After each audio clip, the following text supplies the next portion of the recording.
Buen día, bienvenidos al curso de Estrategia de Desarrollo y Política Económica del MBA en Marketing en esta primera fase con el tema de globalización y desarrollo.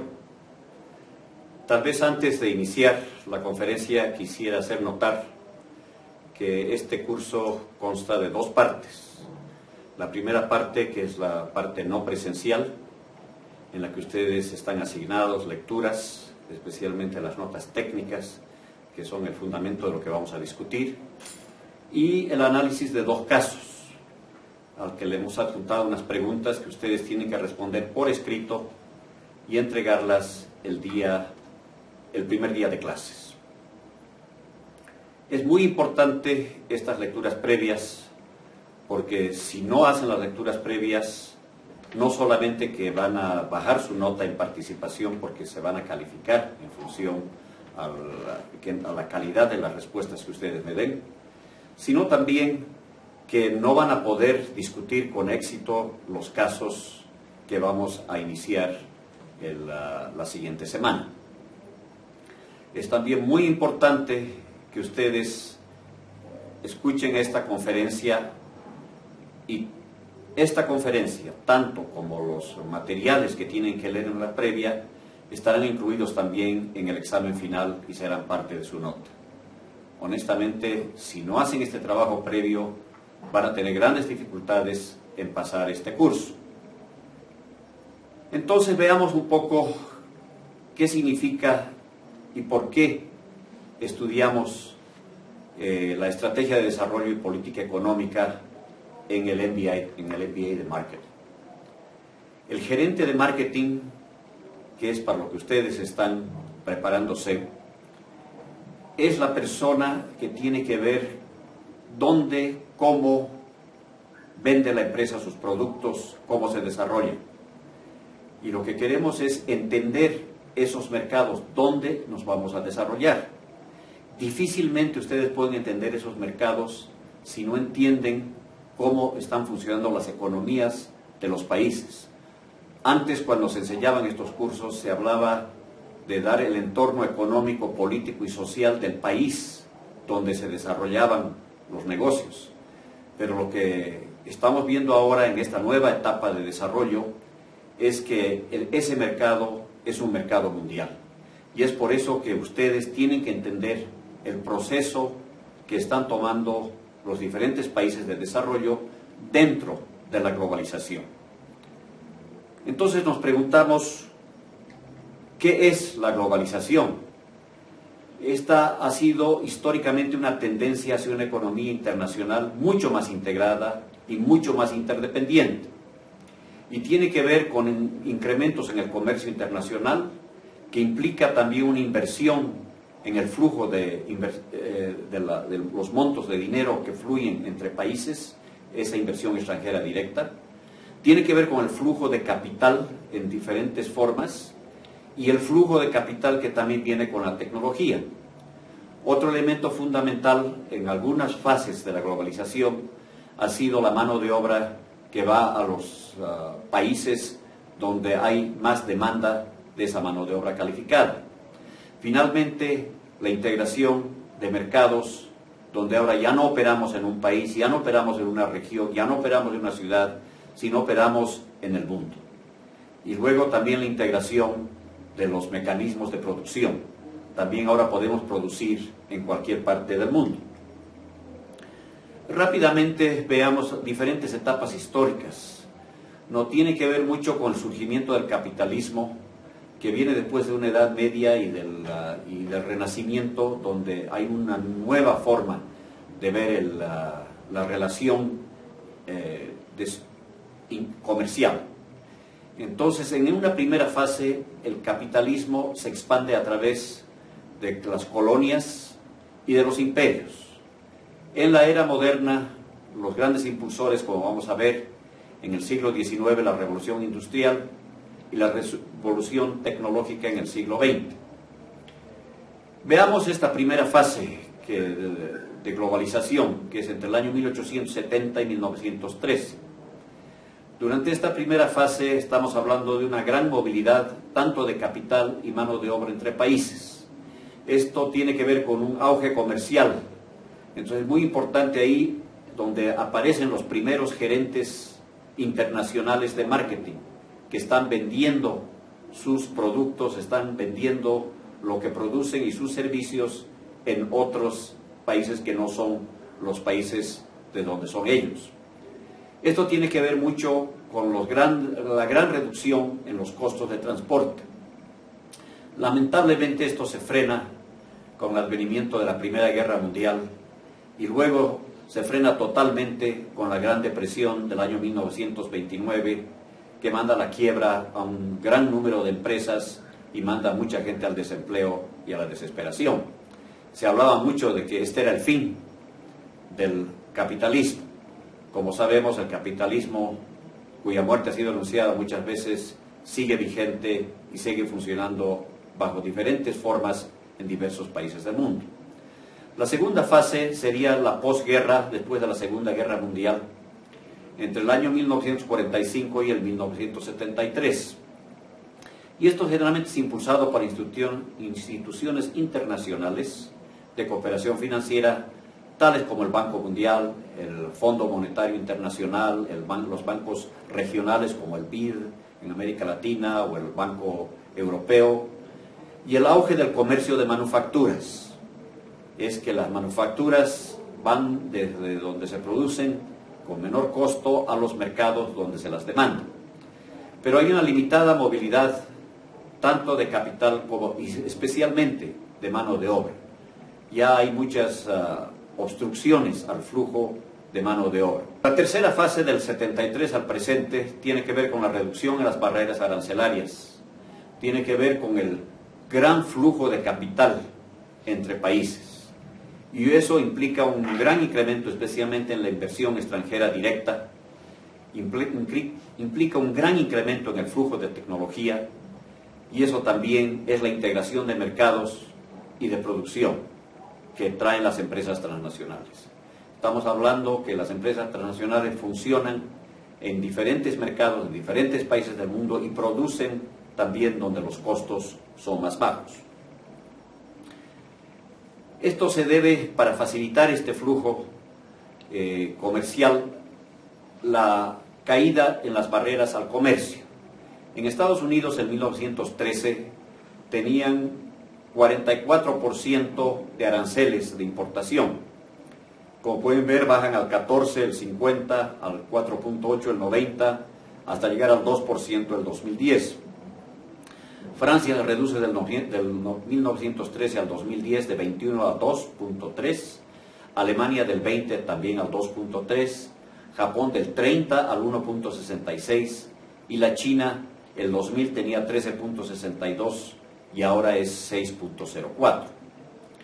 La inversión extranjera directa, como mencionamos, empieza a incrementarse grandemente, y es así que, hablando en billones de dólares, que son los 1.000 millones o 1 con 9 ceros, estamos hablando que el 70 son 10 billones de inversión extranjera directa en el mundo, y suben a 54, el 80, a 200, el 90, hasta 1.331 el 2010.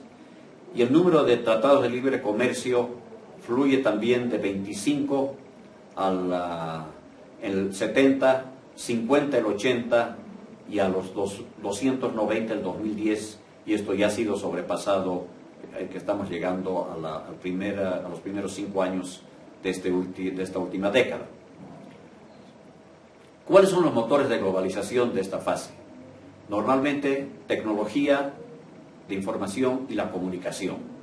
Y eso tiene que ver con el avance tecnológico en microprocesadores y telecomunicaciones. Vemos, por ejemplo, que en 1930, una llamada de 3 minutos entre Nueva York y Londres costaba $245. Y ahora el 90 bajó a 3.30, ahora es gratis con Skype. Y la ley de Moore nos dice que cada 8 meses el poder de computación de los computadores se incrementa en 2 y el precio de ese mismo computador baja a la mitad. El acceso a Internet, el 90 eran 1 millón de personas con acceso, el 95 subió 50 veces a 50 billones, el 2001 se duplicó a 109 millones y el 2010 estamos hablando ya de 1.97 billones o 29% de la población mundial. Las transacciones en la página web subieron de 657 billones en 2000 a 6.800 el 2005. ¿Qué son los motores de globalización? El comercio electrónico. Esos son los motores que están impulsando este proceso de globalización. Por ejemplo, el comercio electrónico en Norteamérica sube de 509 billones de dólares el 2000 a 3.400 el 2004. En Europa de 87 billones a 1.500, Asia de 54 a 1.600, Latinoamérica, que es más modesta en sus incrementos, de 3.6 billones a 81 billones, por un total en el mundo de 657 billones el 2000 a 6.700, o estamos hablando de un factor de 10 el 2004. Efectos de la globalización.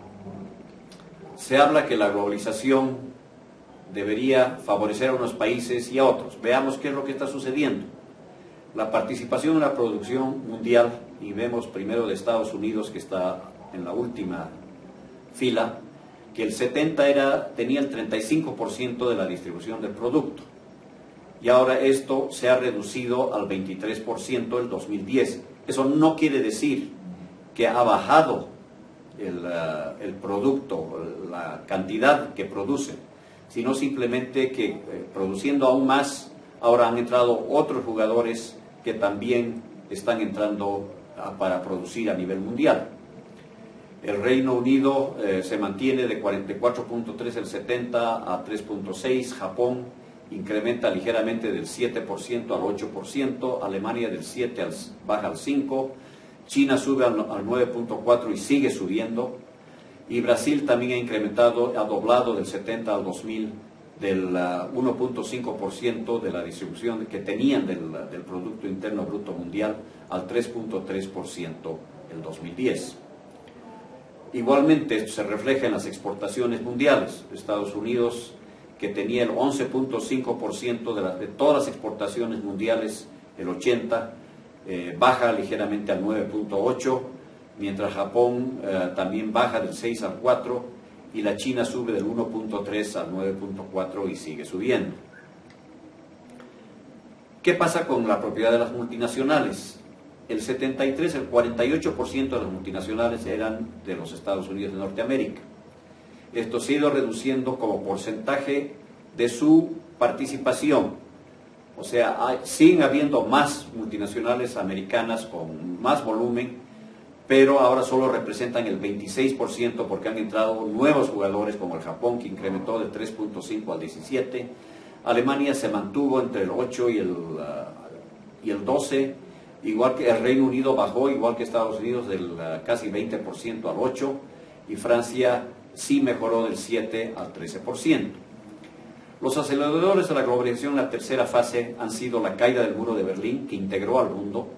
Eso significa que el momento que los países socialistas entran al capitalismo, hay más personas que empiezan a demandar bienes y servicios en todo el mundo y crece toda la economía mundial. Otro factor importante ha sido el buscador, el browser comercial, Netscape, que permite la globalización de la Internet, que antes era reducida a regional y a algunos sectores, como especialmente el educativo. El 95 aparece el Workflow Software, que permite la cooperación y la comunicación para el desarrollo de software. Y algo muy importante también es el Open Sourcing, o que el código comercial gratuito de muchos códigos, de muchos programas. Los aceleradores de la globalización, es importante notar que en el año 2000, cuando iba a haber la gran crisis mundial, que iban a colapsar los computadores, la India logra salvar a la parte tecnológica porque tenía un gran potencial en personas altamente capacitadas, y con el tendido de la fibra óptica submarina logran resolver el problema en Estados Unidos y en Europa. El 2001 la China ingresa al Centro de Comercio Internacional, o al WTO en inglés, y eso hace que ingrese también al comercio, y eso después como consecuencia es el encadenamiento con proveedores. Por ejemplo, Walmart, sus proveedores la mayor parte están en la China, y si alguien compra en Estados Unidos, las compras directas, las órdenes se hacen directamente a la China. La logística integrada de las grandes cadenas que antes eran simplemente para enviar paquetes como UPS, FedEx, ahora estas empresas hacen toda la logística, desde el momento que uno exporta, lo trasladan, se cargan de todos los trámites de salida, todos los trámites de importación donde va a llevar y se lo entregan en la puerta al usuario. También la informática, buscadores como conectores, Google, Yahoo, y finalmente los comunicadores que están en nuestras manos, primero los handheld y ahora los celulares. El mundo en el cual vivimos tiene que ver con esa economía global que acabamos de describir, pero también hay otras economías que no, están totalmente cerradas, todavía existen. Hay algunas que están semiabiertas y hay algunas que funcionan de acuerdo a acuerdos comunitarios dentro de un marco limitado. Entonces, la parte del neoliberalismo, que vamos a hablar y se usa muchísimo, empieza con Adam Smith, el clásico de la economía, donde Adam Smith dice que no debería haber ninguna participación del gobierno en la producción de bienes y servicios, y que el rol del Estado debía ser estrictamente para defensa y para orden interno. En base a eso, ese es el liberalismo clásico. Después viene el neoliberalismo de Friedman. Pero también dentro del capitalismo está el liberalismo social de John Maynard Keynes.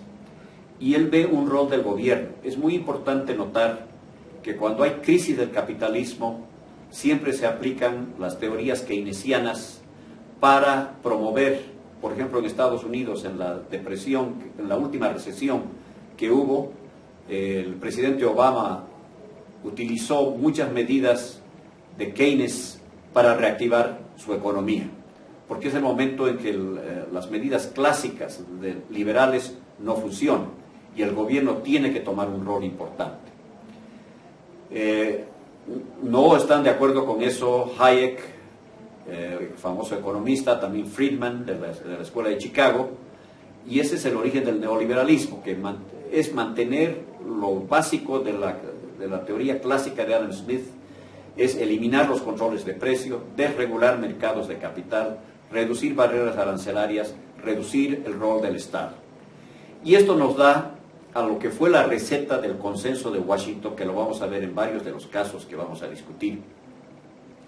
El consenso de Washington fue una reunión que se realizó en Washington de expertos que analizaban cuál había sido la fuente del éxito de las economías asiáticas, especialmente de los tigres asiáticos.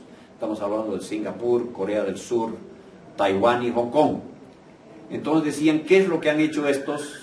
Y esta debería ser la receta. Entonces hay tres elementos fundamentales, y esos tres elementos después se funden en 10 políticas que se recomiendan. Pero tiene que ver con la estabilidad monetaria, la liberalización del comercio y la privatización de los medios de producción. Entonces, esa estabilidad monetaria significa, como política fiscal, eliminar los déficits. No nos olvidemos que uno de los grandes problemas que tenían las economías, precisamente cuando sale esta nueva recomendación, era que tenían grandes déficits fiscales. Eso quiere decir que gastaban más de lo que ingresaban. El déficit fiscal tiene que ver con cuánto ingresa al Tesoro General de la Nación y cuánto tiene que financiar. Si lo que financia es más alto que lo que ingresa, tenemos un déficit. Entonces, ese déficit tiene que ser eliminado mediante el incremento de los ingresos o bajar los gastos. Y eso se hace también eliminando subsidios.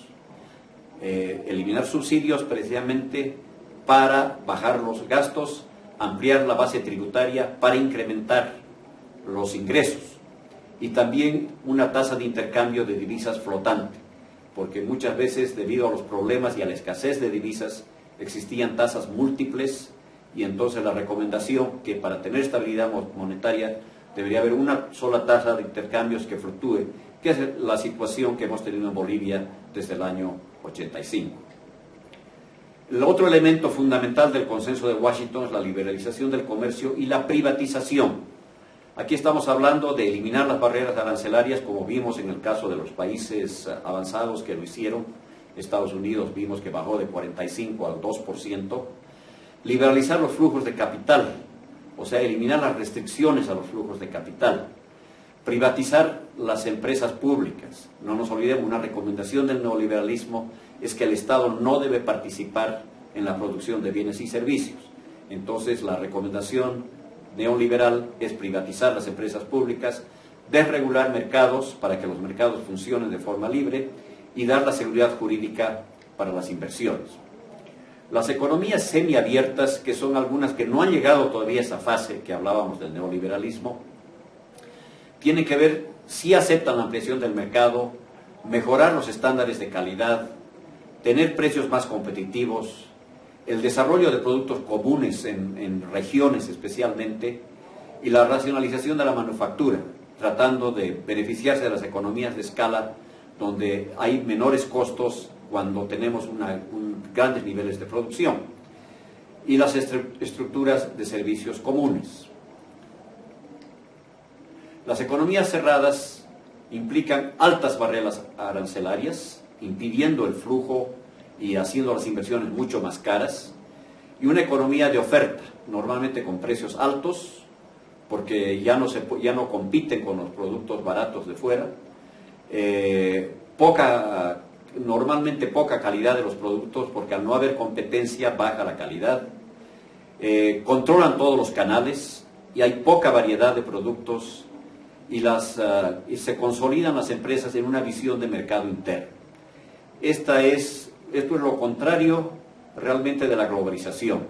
La economía cerrada funciona como que el mundo se cierra en las fronteras del país, o en el mejor de los casos de un convenio internacional como Mercosur. Entonces, el marketing ante la globalización depende también del desarrollo económico y tecnológico de los países a los que vamos a entrar. Si vamos a exportar a Ghana en el África, es una sociedad tradicional y tenemos que considerar la situación específica que tiene esa sociedad tradicional. En Uganda y en muchos países también del África hay una sociedad preindustrial que todavía están en casi la fase del feudalismo. En cambio, hay otras economías de despegue que están entrando rápidamente al proceso de globalización, como Vietnam, Colombia, México. Vamos a ver el caso de Colombia.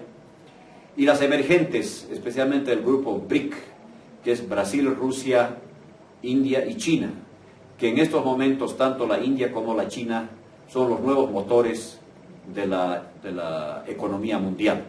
Y finalmente tenemos las totalmente industrializadas como Estados Unidos, Europa, Japón, los tigres asiáticos, que son las que históricamente han estado empujando las economías, y Estados Unidos sigue siendo uno de los mercados más importantes para exportar productos. Entonces, si vemos el mundo sin fronteras, o otra vez hablando de esa fase de globalización, ese mundo nos implica altos estándares de calidad de producto. Entonces, el gerente de marketing ya no tiene que preocuparse solamente de qué piensan mis consumidores locales, sino tengo que competir con productos de todo el mundo. Tenemos supereconomías de escala, tenemos que producir para grandes mercados y tenemos que producir en gran cantidad. Tenemos que hacer productos globales que se puedan vender en cualquier parte del mundo. Y tenemos que tener niveles de servicio universales. Y este es el rol principalmente cuando vemos dónde vendemos, qué productos vendemos, qué servicios les damos. Ese es el rol del gerente de marketing. Hay mayor especialización del recurso humano. Necesitamos mayor desarrollo tecnológico y eso nos va a dar un mayor estándar de vida.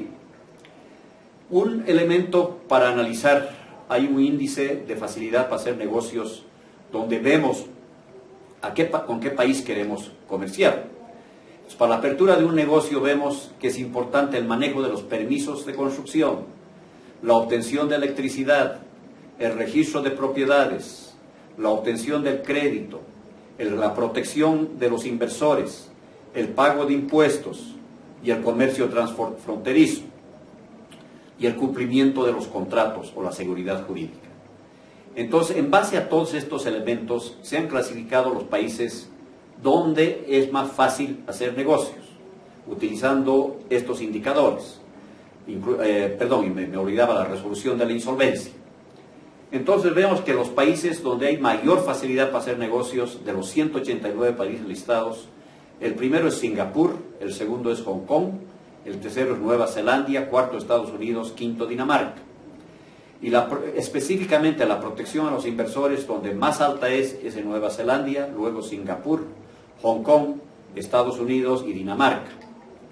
Cuando vemos los últimos, la facilidad para hacer negocios de América Latina, el que está mejor es el Perú, puesto 42, Colombia 43, México 53, Bolivia de 189 es 162 y solo superamos a Venezuela, que es el 181 de 189. La protección de los inversores de 32 países a nivel regional, Colombia es el que da mayor protección al inversionista, Perú segundo, Chile no está aquí en esta lista, pero también es el quinto, México onceavo, Bolivia está 22 de 32 y Venezuela 31 de 32. Entonces, estos son los elementos fundamentales sobre los que vamos a desarrollar este curso. Ustedes tienen que entender cómo los diferentes países se adaptan al proceso de globalización, cómo ese proceso de globalización afecta el desarrollo económico de los países, para que pensemos como gerentes de marketing dónde recomendamos que se debe invertir, qué productos, en qué plazas, qué precio y qué tipo de promoción es la que tenemos que hacer. O sea, seguimos con las 4 P's, pero ahora ya abarcan todo el mundo. Mucho éxito en este curso y nos veremos el lunes siguiente.